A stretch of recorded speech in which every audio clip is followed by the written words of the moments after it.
স্বামী নেবেন স্বামী। আমি স্বামী নেব। ও বৌমা, আমার ছেলে আছে তো, আবার স্বামী কি হবে তোমার?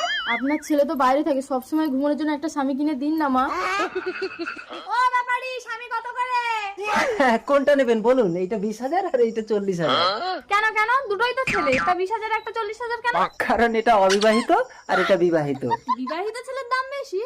হ্যাঁ, কারণ অবিবাহিত ছেলেকে সবকিছু শিখিয়ে নিতে হবে, আর বিবাহিত ছেলে সব কাজ জানে, একে কিচ্ছু শেখাতে হবে না। মা, আমি এই স্বামীটা নেব।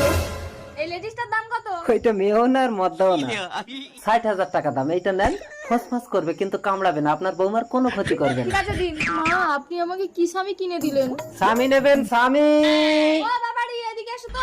কি হয়েছে, আপনার এটা লাগবে নাকি? না না, আমার লাগবে না। তুমি আমার বৌমাকে কি স্বামী দিয়েছো? বললে ফসফস করবে, কামড়াবে না, কিন্তু আমার বৌমার একই অবস্থা করেছে। আরে ওটাকে আপনি বৌমার বিছানায় কেন শুতে দিয়েছেন? আপনি তো আপনার বিছানায় নিয়ে শুতে পারতেন। তাহলে তো আমারও এরকম অবস্থা হয়ে যেত।